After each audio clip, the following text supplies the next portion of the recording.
En direct sur le plateau de 180 minutes info week-end en compagnie de Karim Abric et nos invités qui nous rejoignent pour cette actualité, cette marche contre les violences de la police hier un peu partout en France, mais notamment à Paris. En marge de cette manifestation, une voiture des forces de l'ordre a été visée par des violences boulevard de Clichy. Un des policiers est sorti du véhicule et a brandi son arme. Les détails avec Dounia Tengour. La scène est d'une extrême violence.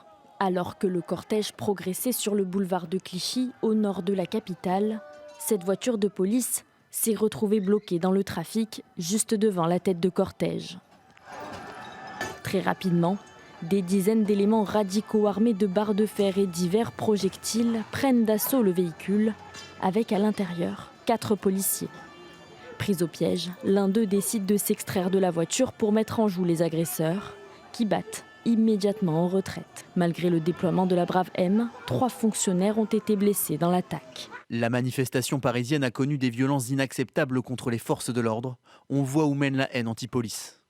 Quelques minutes auparavant, c'est une banque qui a été prise pour cible par ces mêmes éléments radicaux.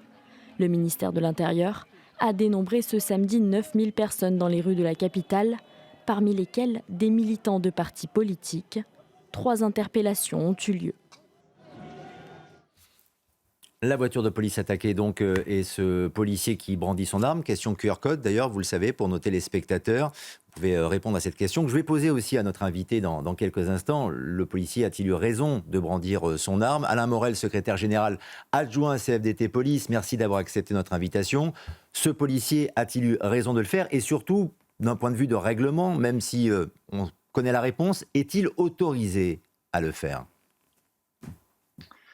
Avant de répondre plus techniquement à cette question, je voudrais d'abord saluer mes collègues partout en France qui doivent faire face en même temps à la visite du roi Charles III, à la visite du pape, à la Coupe du monde de rugby, qui sont engagés sur tous les fronts et qui ont dû se mobiliser pour cette manifestation contre la police dont franchement nous n'avions pas besoin.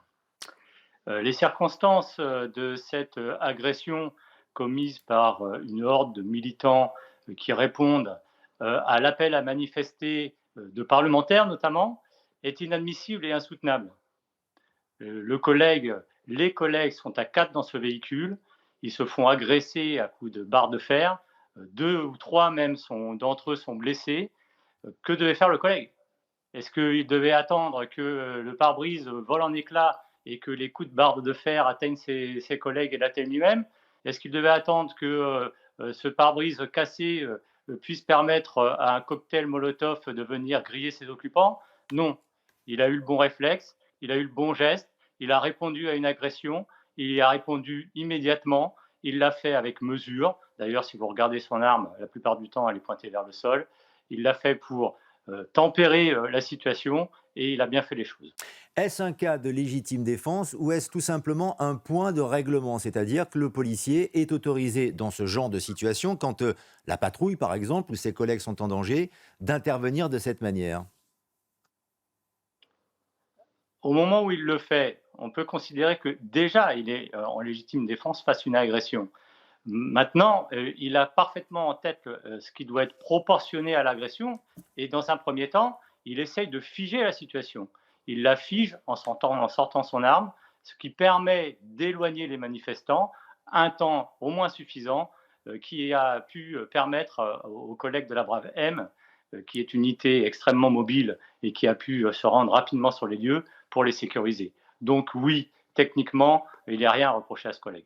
Il y a un sondage que je voudrais vous proposer à la Morel et de le commenter, puisque une majorité des Français, c'est un sondage CSA CNews, qui, pour une majorité des Français, la population est d'accord pour que les policiers fassent usage de leurs armes, alors qu'on a l'impression que les attaques contre les policiers se banalisent paradoxalement. Oui, les attaques se banalisent et c'est pour ça qu'il est tout à fait irresponsable d'une partie des parlementaires d'avoir co-organisé cette marche de la honte, parce que pour moi, c'est même pas une manifestation simplement contre les policiers, c'est une marche de la honte qui a été organisée. On a pu lire des affiches ACAB, hein, ACAB, cet anglicisme qui consiste à dire que tous les policiers sont des salauds.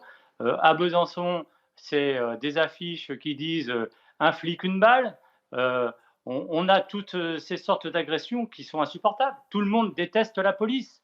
Ce sont des propos outrageants d'ailleurs qui sont punis par la loi et qui, je l'espère, vont faire l'objet de poursuites systématiques. Séquence assez édifiante d'ailleurs pour évoquer et corroborer ce que vous êtes en train de dire, Alain Morel, à l'accueil des policiers qui étaient venus assurer la sécurité. Ce n'était pas le cas de la patrouille qui a été attaquée hier, elle était en marge de cette manifestation, mais les policiers qui étaient là pour assurer la sécurité de cette marche anti-police, regardez comment ils ont été, et écoutez surtout comment ils ont été accueillis par les manifestants. Cassez-vous! Cassez-vous! Ah, ça fait moi les voir. Ah, ça fait moi les voir. Alors arrêtez-vous, bande de races de malheur! Raciste! Raciste! Bande de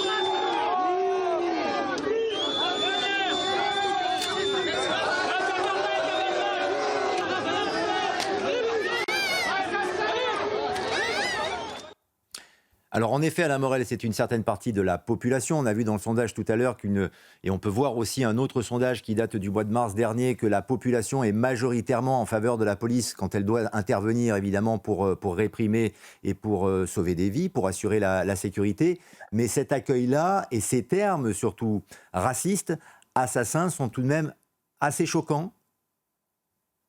Bien sûr que c'est choquant.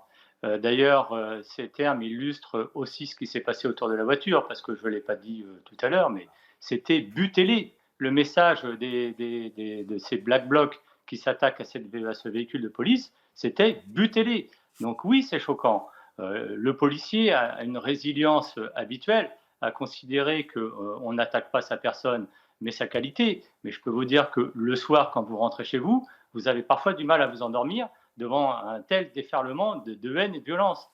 Donc, on est très content que cette manifestation, cette marche de la honte, a été très peu suivie. On en remercie les Français qui font part de beaucoup de discernement.